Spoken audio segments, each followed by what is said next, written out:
কবরের জগৎকেও আল্লাহ পাক বিকশিত করে দেন। সুবহানাল্লাহ জোরে বলেন। কারণ হলো এই ফজরের যে সালাতটা, ফজরের নামাজ, এটা সর্বপ্রথম আদম আলাইহিস সালাতুস সালাম পড়েছিলেন। জোরে কোন ঠিক কিনা? আদম আলাইহিস সালাতুস সালামকে যখন জান্নাত থেকে বের করা হয়েছিল, লম্বা ঘটনা। হযরত জিবরাইল আলাইহিস সালাতুস সালাম এক পাহাড়ে আদম আলাইহিস সালাতুস সালামকে ঘোর অন্ধকারের মধ্যে রেখে গেলেন। তা আদম আলাইহিস সালাতুস সালাম দেখেন অন্ধকার আর অন্ধকার। জান্নাতের ভিতরে তো কখনো অন্ধকার দেখেন নাই, দেখছেন? তো অন্ধকার দেখে তিনি আশ্চর্য হয়ে গেলেন। আল্লাহ পাকের কাছে রুনাজারি শুরু করলেন, কান্নাকাটি শুরু করলেন, আল্লাহ পাকের কাছে দোয়া করতে শুরু করলেন।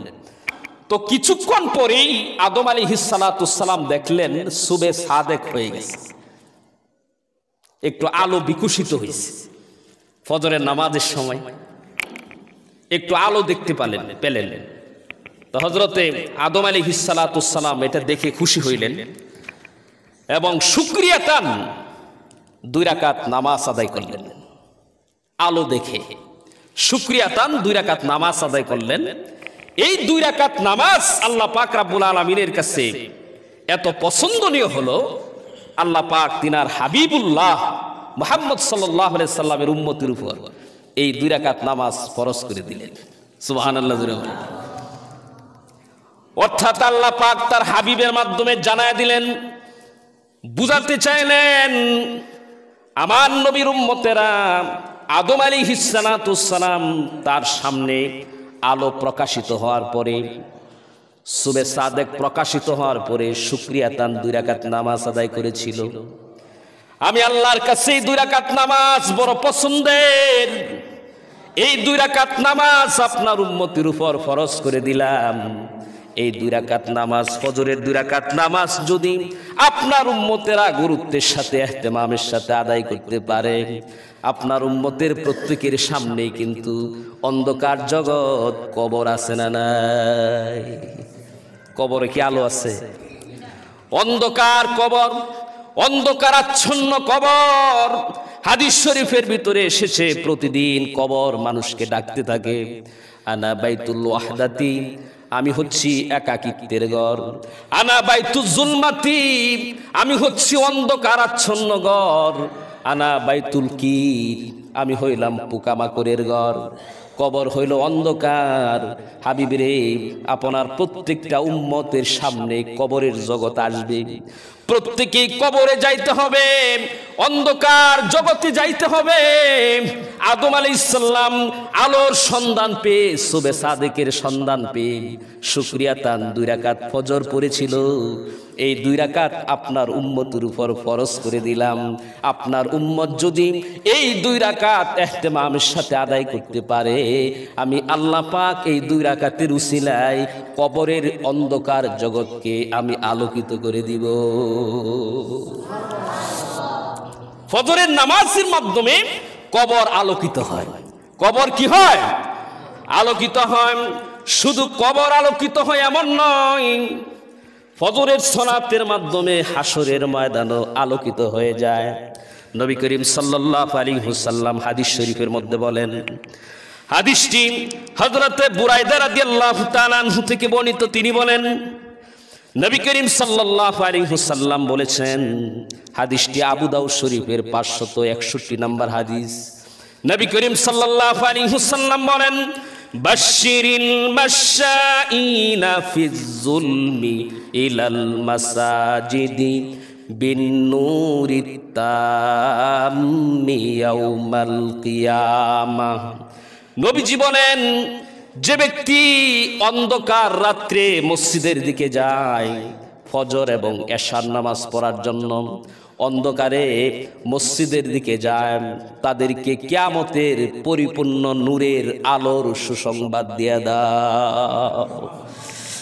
যারা অন্ধকারে কোথায় যায়? মসজিদের দিকে যায়, ফজরের সালাতের জন্য অন্ধকারে মসজিদে যায়, এশার নামাজের জন্য অন্ধকারে মসজিদে যায়। নবীজি বলেছেন যে তাদেরকে কিয়ামতের দিনের পরিপূর্ণ নূরের সুসংবাদ দিয়া দাও, আলোর সুসংবাদ দিয়া দাও। সুবহানাল্লাহ। এজন্য আমাদের হুজুররা এই হাদিস যখন পড়াইতেন বলতেন যে তোমরা যখন অন্ধকারে মসজিদে যাইবা, এখন তো অনেকেই টর্চ লাইট ব্যবহার করে অন্ধকারের মধ্যে, মাঝে মাঝে লাইটটারও অফ করে লাগালাম যাতে অন্ধকারে একটু হাঁটা যায়, হাসরের ময়দানে যাতে বলা যায় যে আল্লাহ আমি অন্ধকারে হেঁটে হেঁটে মসজিদে গিয়েছি। এজন্য মাঝে মাঝে লাইটটা কি করা, একটু বন্ধ করে দেওয়া, অন্ধকার অন্ধকার যাতে হাসরের ময়দানে বলা যায়। নবী করিম সাল্লাল্লাহু আলাইহি ওয়াসাল্লাম বলেন, বাশশিরিল মাশাঈনা ফি যুলমি ইলাল মাসাজিদি বিন-নূরিত তাম্মি ইয়াউমাল কিয়ামাহ। হাসরের ময়দানে পরিপূর্ণ নূরের সুসংবাদ দিয়া দাও, আলোর সুসংবাদ দিয়া দাও যারা এশার এবং ফজরের নামাজ অন্ধকারে এশার এবং ফজরের নামাজ পড়ার জন্য মসজিদে গিয়েছে। কোরআনে কারীমের ভিতরে আল্লাহ তাআলা বলেন, কোরআনে কারীমের সূরাতুল হাদীদের 12 নম্বর আয়াতের ভিতরে আল্লাহ তাআলা বলেন, ইয়াউমা তারাল মুমিনিনা ওয়াল মুমিনাতি ইয়াসআ নূরুহুম বাইনা আইদিহিম ওয়া বিআইমানিহিম। আল্লাহ তাআলা বলেন, হাবিব রে, হাসরের ময়দানে আপনি মুমিন এবং মুমিনাতদেরকে দেখবেন যারা নামাজের পাবন্দিগার, মুমিন এবং মুমিনা তাদেরকে দেখবেন হাসরের ময়দানে। ইয়াসআ নূরুহুম মিন বাইনি আইদিহিম ওয়া বিআইমানিহিম, যে তাদের সামনে নূর দেখতে পাবেন, আলো দেখতে পাইবেন, তাদের ডানে আলো, তাদের বামে আলো, তাদের পিছনে আলো, চতুর্দিক দিয়ে শুধু আলো আর আলো। সুবহানাল্লাহ বলেন। যারা ফজরের নামাজ ইহতিমামের সাথে পড়বে হাসরের ময়দানে সে আলোর উপর দিয়া চলবে, তার ডানে আলো, বামে আলো, সামনে আলো, পিছনে আলো, উপরে আলো, সর্বদিক দিয়ে শুধু আলো আর আলো। যে ফজরের সালাত ইহতিমামের সাথে আদায় করবে তার জন্য নূর। আর এর বিপরীত কি, যে ফজরের সালাত আদায় করবে না, নূরের বিপরীত হলো নার, আগুন। তার চতুর্দিক দিয়ে শুধু আগুন আর আগুন দেখতে পাবে। নাউজুবিল্লাহ জোরে বলেন। নূরের উপর থাকা যায়। এই যে লাইট মনে করেন এগুলি নূর, আলো, এগুলি হচ্ছে আলো, কোনো সমস্যা হয় না। আর নার হচ্ছে আগুন।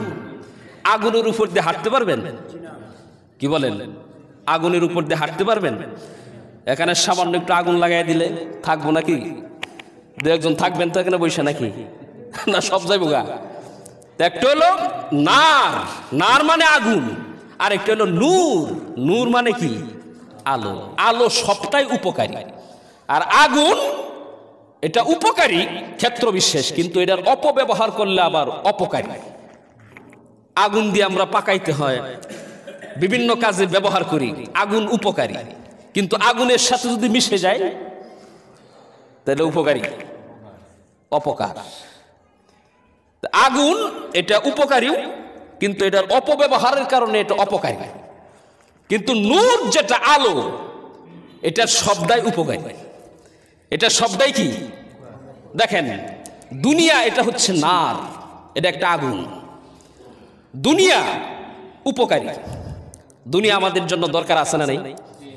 উপকারী। কিন্তু এটার যদি অপব্যবহার করা হয়, অর্থাৎ দুনিয়ার সাথে একেবারে মিশে যাওয়া হয়, দুনিয়ার সাথে এভাবে মিশছি যে নিজের আমল টামল সব বরবাদ করে লাইছি, নামাজের কোনো খবর নাই, দিনের কোনো খবরাখবর নাই, খালি দুনিয়া আর দুনিয়া। দুনিয়ার সাথে যদি মিশে যায় তাহলে এটা আবার আগুনের মতো ক্ষতিকর। জোরে কোন ঠিক কিনা? এই দুনিয়া আপনাকে পুরে ছাই করে দিবে, একবারে ধ্বংস বানিয়ে দিবে, ধ্বংস করে দিবে। আর কোরআন হচ্ছে আলো। জোরে কোন ঠিক কিনা? কোরআন হচ্ছে কি? এটা সবটাই উপকারী। তো যাই হোক, একটা হলো নূর আর একটা হচ্ছে নার। যে ব্যক্তি ফজরের সালাত ইহতিমামের সাথে আদায় করবে, হাসরের ময়দানে তার কবর তো নূরান্বিত হবেই হবে, তার কবর তো আলোকিত হবেই। হাসরের ময়দানে সে তার চতুর্দিক দিয়ে আলো আর আলো দেখতে পাবে, নূর আর নূর দেখতে পাবে। পক্ষান্তরে যারা ফজরের সালাত আদায় করবে না, সে তার চতুর্দিকে শুধু নার আর নার দেখতে পাবে, আগুন আর আগুন, আগুন আর আগুন। নাউজুবিল্লাহ জোরে বলবো। তাহলে 4 নাম্বার ফজরের নামাজের 4 নাম্বার উপকারিতা হলো যে যারা ফজরের নামাজ ইহতিমামের সাথে আদায় করবে, তার মানে কিন্তু এটা না যে খালি ফজরই পড়লো আর বাকি একটাও পড়লো না। আরে যে ব্যক্তি ফজর পড়বে সে তো বাকিগুলি পড়বেই। নবীজির এই ধারণেই কিন্তু ফজিলতগুলি বয়ান করতেছেন, কারণ ফজর যে পড়তে পারে সে তো বাকিগুলি পড়তেই পারবে, এটা স্বাভাবিক। কিন্তু ফজরের নামাজের বিশেষ কিছু ফজিলত। 4 নাম্বার হলো ফজর যে ইহতিমামের সাথে আদায় করবে সে তার কবর নূরান্বিত হবে, হাসরের ময়দানেও সে নূরের উপর দিয়ে হাঁটবে, নূর আর নূর, নূর আর নূর চমকাইতে থাকবে। সুবহানাল্লাহ, জোরে বলেন সুবহানাল্লাহ। 5 নাম্বার ফজিলত হলো যে ফজরের নামাজের সময় ফেরেশতাদের সমাগম হয়। আল্লাহ তাআলা বলেন সূরাতু বনী ইসরাইলের ৭৮ নাম্বার আয়াতে কারিমার ভিতরে আল্লাহ তাআলা বলেন, এই আয়াতটা আরো আপনাদেরকে শুনিয়েছি। আল্লাহ তাআলা বলেন আকিমিস সালাতা লিদুলুকিশ শামসি ইলা গাসাকিল লাইল ওয়া কুরআনাল ফাজর। আল্লাহ তাআলা বলেন যে তোমরা সূর্য হেলে যাওয়ার পর থেকে নিয়ে যখন রাত্র পরিপূর্ণভাবে শুরু হয় তখন পর্যন্ত তোমরা নামাজ আদায় করো। তার মানে সূর্য হেলে যাওয়ার পর থেকে রাত্র যখন শুরু হয়, পরিপূর্ণভাবে রাত্র যখন শুরু হয় তখন থেকে তখন পর্যন্ত তোমরা সালাত আদায় করো। এই কথার মাধ্যমে 4 ওয়াক্ত নামাজ চলে এসেছে। এরপরে আল্লাহ তাআলা বলেন কুরআনাল ফাজর, ফজরের নামাজ মানে কোরআনের নামাজ। ফজরের নামাজকে আল্লাহ তাআলা কুরআনের নামাজ বললেন, কারণ ফজরের নামাজের ভিতরে কোরআন কম তেলাওয়াত করা হয় না, বেশি তেলাওয়াত করা হয়। এটাকে এই ফজরের সালাতকে কেমন জানি কোরআন দিয়া পেছানো। ফজরের সালাতে কোরআন বেশি পড়া হয় কেন? হাদিসের কিতাবের ভিতরে মুহাদ্দিসিনে কেরামগণ বিভিন্ন কারণ বলেছেন। তন্মধ্যে একটা কারণ হলো ফজরের সময় মানুষ ঘুম থেকে উঠে তারপরে সালাতে শরীক হয়। এই সালাতে কেরাত একটু লম্বা, এই জন্যই যাতে করে মানুষ নামাজে শরীক হইতে পারে, কারো যাতে ফজরের সালাত ছুটে না যায়। এই জন্য এই ফজরের সালাতে কি করা হয়? লম্বা করা হয়। এটা লম্বা করার পিছনে একটা কারণ এটা, যে কারণ ফজরের সালাত মানুষ ঘুম থেকে উঠে তারপরে এই নামাজে শরীক হয়। কেরাতটা একটু লম্বা হোক যাতে সকলেই এই ফজরের সালাতে মানে অংশগ্রহণ করতে পারে, কেউ যেন এই ফজরের ফজিলত থেকে মাহরুম না হয়। সুবহানাল্লাহ। এই জন্য এই ফজরের সালাতের মধ্যে কেরাত লম্বা পড়া হয়।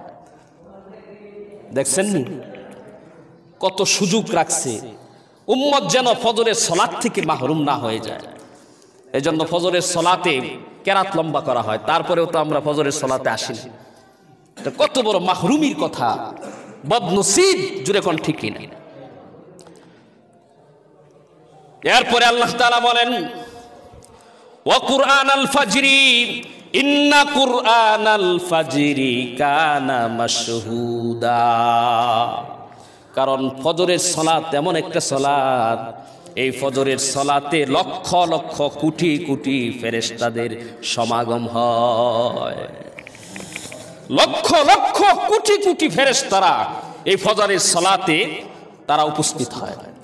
যে সমস্ত ফেরেশতাদেরকে আল্লাহ পাক পাহারাদারির দায়িত্বে নিযুক্ত করেছেন, সারা রাত পাহারাদারি কইরা ফজরের সময় ফজরের নামাজ পড়া একদল ফেরেশতা চলে যায়। আবার সারা দিন যারা পাহারাদারি করবে তারা আয়েশা ফজরের সালাতে শরীক হয়। তো যারা সারা রাত পাহারাদারি করছে তারা ফজরের সালাত পড়ে যায় বোগা। আবার দিনে যারা সারা দিন পাহারাদারি করবে তারা আয়েশা ফজরের সালাতে শরীক হয়। তাহলে উভয় দল ফেরেশতা একসাথে হয় কিনা? যারা সারা রাত পাহারাদারি করছে তারা ফজর পড়ে এখন চলে যাবে, তারাও তো ফজরে শরীক। আবার যারা দিনের বেলায় সারা দিন পাহারাদারি করবে যে সমস্ত ফেরেশতারা, তারাও আয়েশা ফজরের নামাজে শরীক হবে। তাহলে যারা চলে যাবে তারাও ফজরের নামাজে আছে, যারা দিনের বেলায় ডিউটি করবে তারাও ফজরে শরীক হয়। তাহলে উভয় গ্রুপ ফেরেশতা ফজরের নামাজে শরীক। তো ফজরের নামাজে ফেরেশতাদের বিশাল একটা সমাগম ঘটে। সুবহানাল্লাহ জোরে বলেন। এই ফেরেশতারা গিয়া আল্লাহ পাকের কাছে সাক্ষী দেয়। আল্লাহ পাকের কাছে কি দেয়? সাক্ষী দেয়। হাদিস শরীফের ভিতরে এসেছে, হাদিসটি বুখারী শরীফের 632 নম্বর হাদিস। আল্লাহ তাআলা তখন ফেরেশতাদেরকে জিজ্ঞাসা করেন, কাইফা তারাকতুম ইবাদি, ও ফেরেশতারা আমার বান্দাদেরকে কোন হালতে তোমরা রেখে এসেছো? তখন ফেরেশতারা বলে, ওয়া আতাইনাহুম ওয়া হুম ইউসাল্লুন ওয়া তারাকনাহুম ওয়া হুম ইউসাল্লুন, যে আল্লাহ আমরা যখন গেছি যাইও দেখি তারা নামাজে, আবার যখন ফিরে আসবো ফিরে আসার সময় দেখছি তারা নামাজে। সুবহানাল্লাহ জোরে বলেন।